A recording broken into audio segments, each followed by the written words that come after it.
we're good. I don't need to see myself. And can I make a request? Yeah. We get a new clock. All right. I got 5 of them in the gym. So you can spare one? Yep. Awesome. I'll go get one now. All right. All right, good evening, everybody. It is 6:12. Sorry for the delay. We had a little technical difficulty getting the camera on. Calling the meeting to order. We have a full board minus Roger. He's on vacation. So we'll jump right in. Chris is here. So for correspondence this week, we got an email from Adam Smith who tagged all of us, including the selectmen, or the planning board email and the selectmen, about the transpositional area on the lot requirements. Jen just left, but I figured we could ask her if that's something the selectmen are going to address. I also got a letter from Walter Scott. It was in nice faint blue ink, so we weren't able to make a copy of it for you guys. But he's asking about a proposed change in the zoning for the area along North Road near the town hall. I'll have to get together with him. Or, Walt, if you're listening, if you're tuning in, come to the workshop on 3/4. So we can talk about what you're proposing for the change. We can get some more information on that. I've also drafted the notice of decision for Chris's proposed use across the street and the approval of the preliminary plan application for the subdivision. I know this was discussed at one of the workshops, kind of want to revisit it before we jump into the meeting tonight. I waited till this meeting to go over the letters instead of just sending them out. I definitely think we do a disservice to the applicants waiting until the next meeting to approve letters and send them out. Of course, we can't vote and approve them through email or anything like that. Historically, what we used to do is the secretary would put the letters together, send them out to the chair and the vice chair for their approval, and then send them out to the applicant so they got out usually within a week. Looking for your thoughts on that.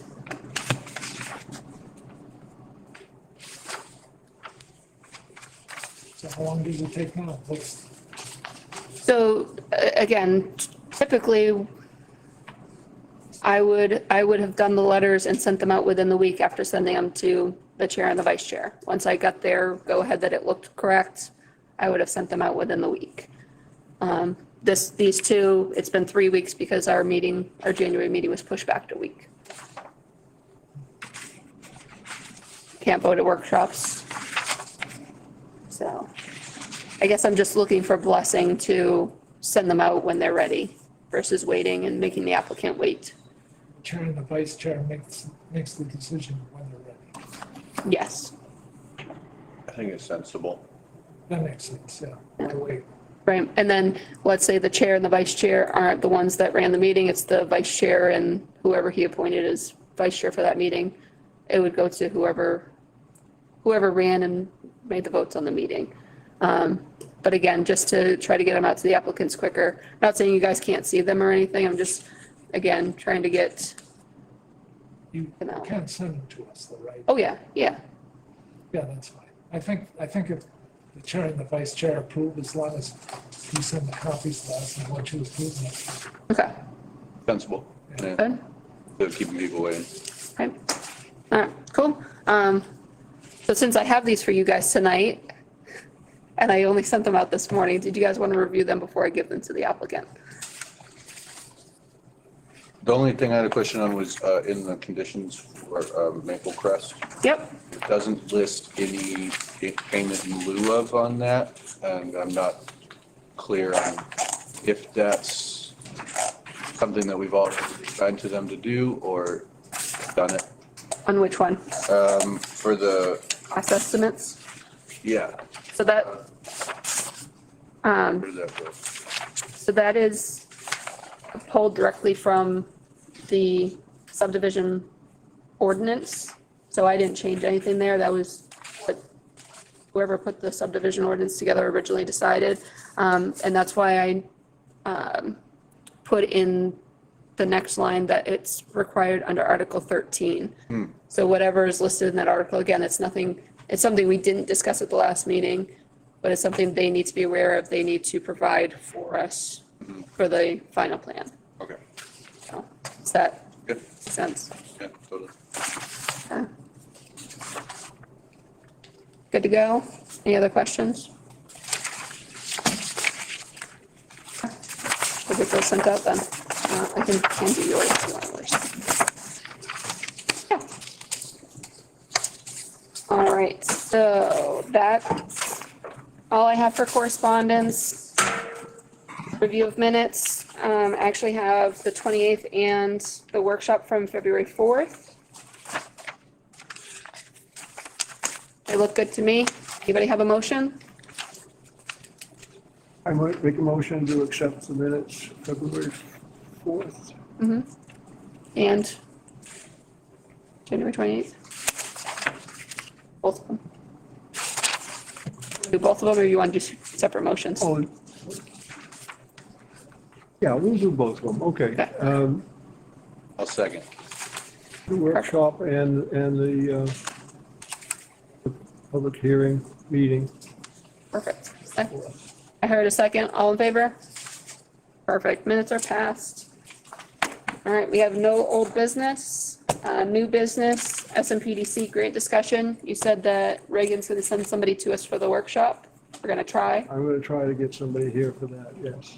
Perfect. We don't need to talk about anything else to do with it, right? No, but I think everybody has a copy of this. I'd like you to read through it and see what you might have some questions for. We're going to hold back on this a little bit because it's just not enough time. It's due tomorrow. But I've also figured out that the initial one, I guess, is for the towns that have charters. And we do not have a charter, so we have to wait in order to do this, so. The only thing that piqued my interest was mandatory training was listed in one of them for all planning board members. Well, I guess that's a question we can ask, later on. I mean, these are very basic amendments to what it does is it eliminates land the town has under what the hell is it?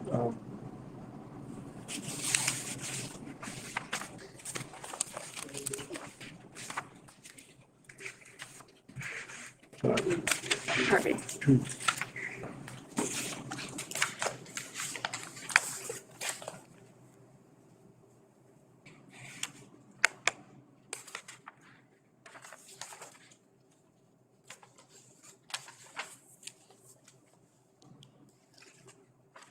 Basically, they're trying to release industrial land towns have We really don't and have make that into high-rise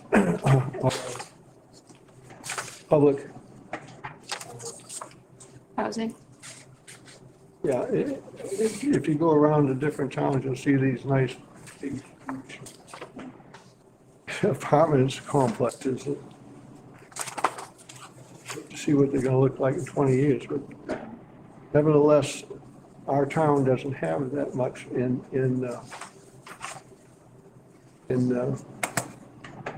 that area, so, and we don't have public water, we don't have,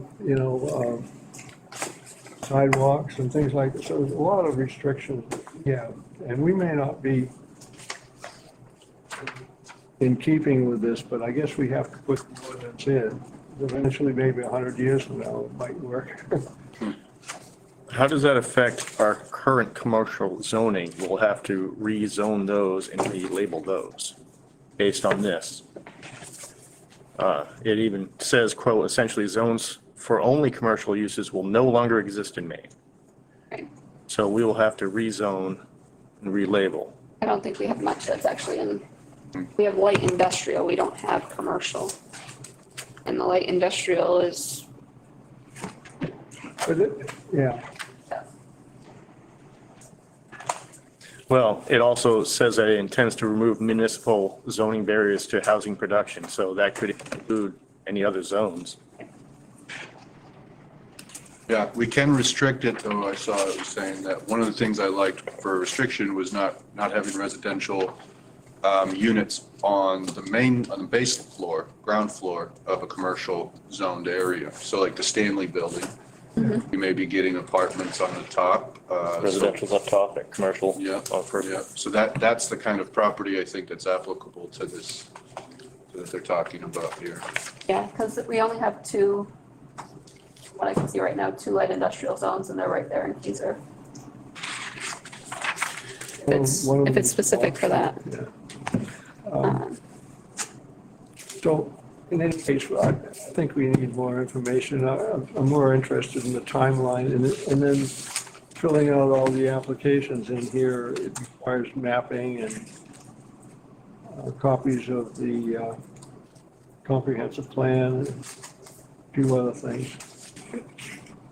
Not impossible to do, but whether we need the grant, again, is probably in question this ourselves.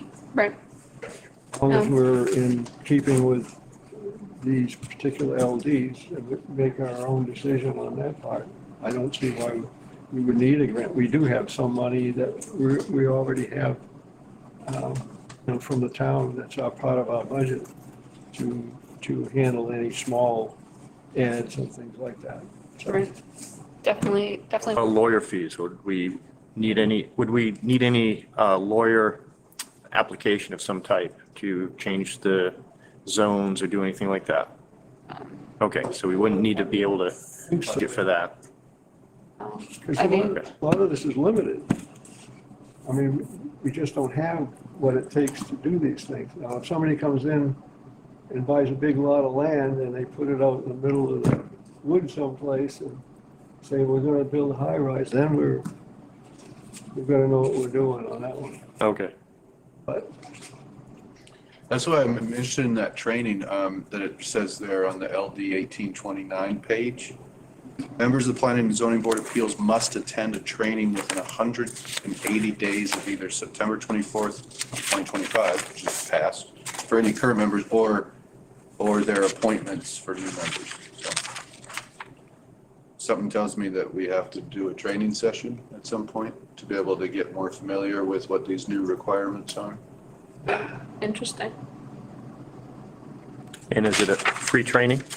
Right. Yeah, that's a good question. Well, because then you want that grant money to pay for it. And then the other thing right above that, for planning board review thresholds, cannot require planning board review for 4 or fewer dwelling units within a single structure. So any structure that's gonna have 4 or fewer units,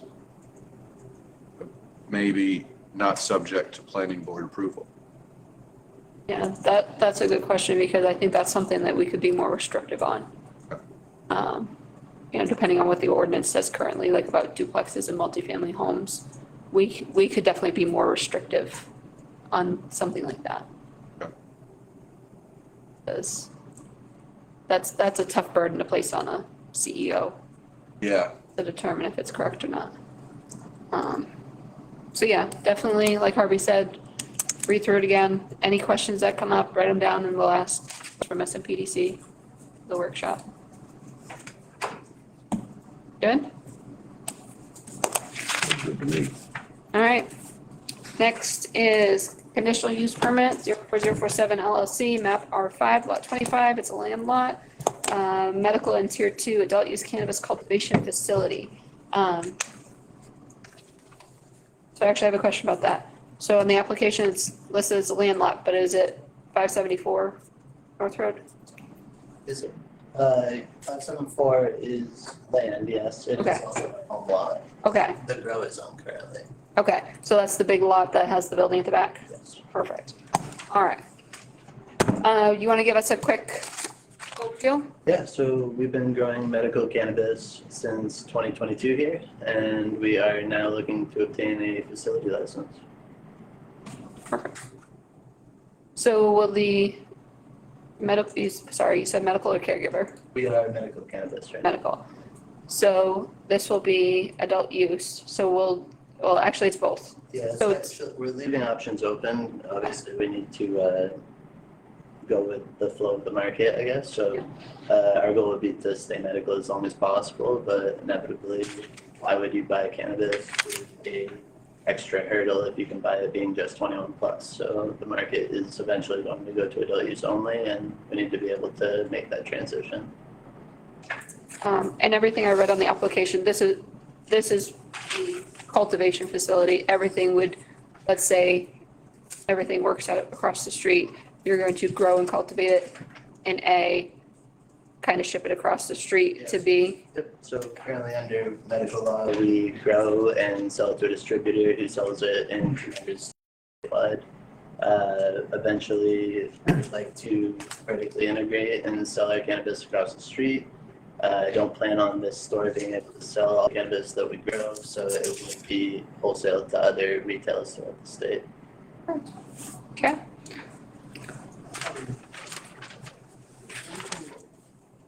What I have never seen your cultivation area over here. And obviously, we've stated that we're not gonna do a site walk over here. And I don't remember on the board that we ever did that. Is there something that you could set up for that? Yeah, so it's actually, since we are operational, we cannot have the public in our facility. It is state law. The facility was built in 2022 as an accessory structure. And under that, we're able to use the accessory structure to grow cannabis. And this precedes the ordinance. Now that the ordinance is in effect, it just so happened that because it's on my home lot, I don't even have to apply for this license. But we're looking to establish a facility license so we can transition to the adult use market. But no, a walkthrough, or I'm not sure what the term you call it, what is Sidewalk. a sidewalk is not necessitated. Yeah. So this is not, because this is not the same as the country store facility, correct? No, Yeah, across the street. it's confusing. Everyone gets confused with it. We refer to it as store and grow. got it, yeah. When you start using adult use retail and Yeah. cultivation and whatnot, it gets a little jumbled up and makes no sense. But yeah, it's this will be a country store also coupled with an adult use retail location, and then this is and will be a cultivation. Yeah, there seemed to be a space in there for a while where growers were creating these big places. Mhm. And they were never brought up into the board. Yeah, in my opinion, that's the way it should be, but we have an ordinance now, so once regulation goes, industry always precedes regulation, so if you look at everything, there's business before there's rules, so, and not that we operate free of rules, we're regulated by the state of Maine, but the town here, for whatever reason, did not have it. We've been growing cannabis here since 2019, so, yeah, and we did give our input for the ordinance. None of the input that we submitted was at all acknowledged or used to benefit. I've been growing weed for 25 years, so it's the only job I've ever had. And you would think that they would take that into consideration. It was not taken into consideration, and now we're just playing by the ordinance that's before us. But yeah, it's you refer to it as a big grow or whatnot. It's only 6,000 square feet, which might sound like it's large for a building, I guess, but they get much, much bigger.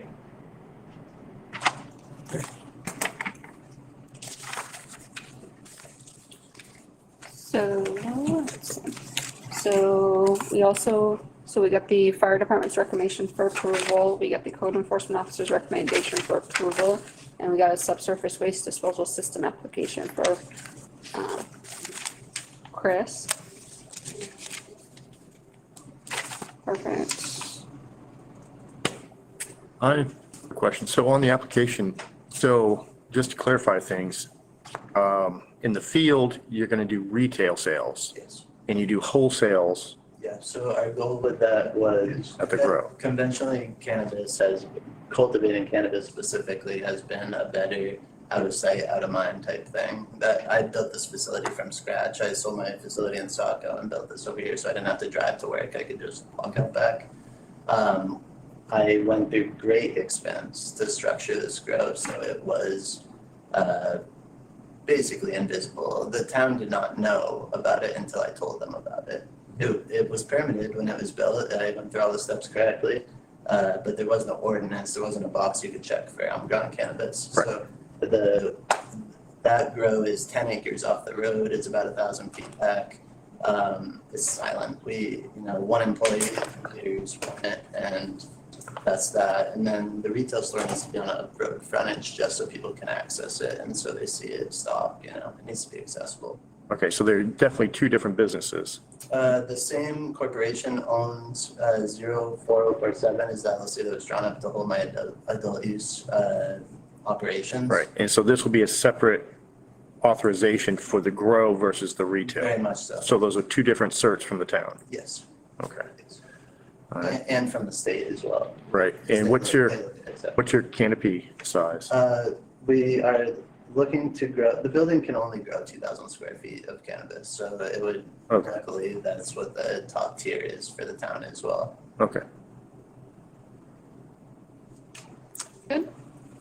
Dan? Just so from your perspective, is it you're applying for the facility, the medical facility Yep. permit, just in keeping up with our ordinances? Because you said you've already had it, you've already been operational, and now you're No. just, No, it's a rejection of the market, I would Gotcha. say. We've been in the medical market in Maine since 2016, and it has gotten worse every year. Stores are shutting down, people are stopping getting their medical cards because of adult use, and this is a trend that goes across the whole United States if you look at these markets. And it comes from overregulation, it comes from just consumer trends, I guess, and we acknowledge that we will be forced economically to transition to an adult use market, because if you can buy cannabis as a 21-year-old, why would you get a medical card, go through all that trouble, and be 21, So it's just an extra hurdle, and any of those hurdles, that diminishes your retail base essentially. So we believe, my conditional is already in for the adult use cannabis, so pretty much as soon as we make the switch, it'll just go from I can sell to medical patients and medical retailers to we're selling to adult use stores. And if you look around the state, that's what's happening. Medical stores are closing down. That means I can't sell my product, so I have to sell it. I have to make that choice. That's all right. There's a lot of factors at play. It's complex, but to answer your question, sorry, we are just fine the way we are under the medical law without a facility license right now. That being said, we want to keep our option to go to adult use open. Furthermore, if there was any other operation to pop up within a 750-foot radius, that would nix our ability to make that transition, of essentially putting me out of what I make a living off of. Mhm. So we have to preserve that. So currently, with that size canopy, you are certified as a medical caregiver with the state? Yes. Okay, all right. And that's up to date, obviously. And that should be in the documents that you have. How many acres do you have? He's got a This is, picture. I have 100, but Oh. this is on an 11-acre lot. You don't have to worry about neighbors. There's no neighbors, and the closest neighbor, It's about 14. Randall's actually logged my lot for me and bought the lot next door after the fact, so. Certification. So, And they're great neighbors. You live on the property? I do. I live right out front. I live in Daniel's old house. John? You good? Yep. Jim? Yep. Harvey? Yep. All right, go through this step by step if you guys want to. I've reviewed it a couple times. I definitely feel that everything has been addressed and been submitted. If you guys want to go through it, we can. If you guys feel the same way I do, I'd take a motion. Unfortunately, Dan and Paul can't make this motion, but I'd take a motion that's complete.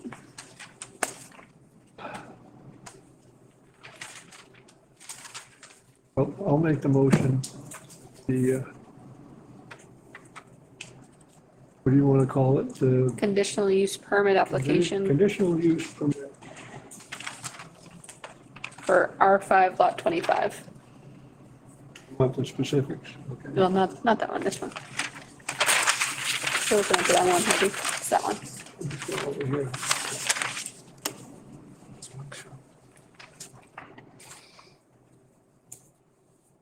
Application name, 04047 LLC.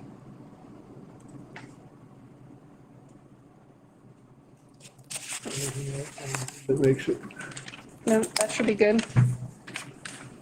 be approved as is, It's complete. as complete. That's complete. Move us forward.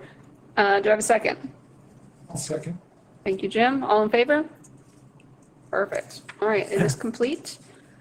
Public hearing on 3/18. Anybody want to make a motion? 318 is the The next regular meeting next regular, okay, I'll make a motion, 318. at 6 PM?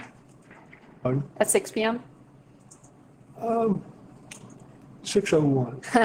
Okay. According to that clock, it's 6:20. Seconded? I'll second. Thank you. All in favor? We'll see you next month for public hearing. Good night. Two. All right. So you'll have to forgive me because I can't remember why I put the other on there, other than to ask about the transpositional error on the lot sizes. Again, I don't know where Jen went. I wish she'd come back. Jen!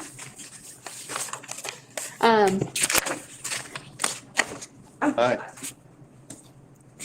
Just go far. The email that we all received, or that you guys received, and the planning board email received about the transpositional error about the lot requirements. Yeah.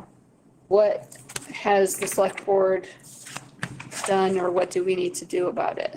It doesn't need to be any kind of a special town meeting, because it was voted on in its correct form. It just needs to be redone in the And because the application that it could affect is already adhering to the lot sizes, we don't need to worry about that.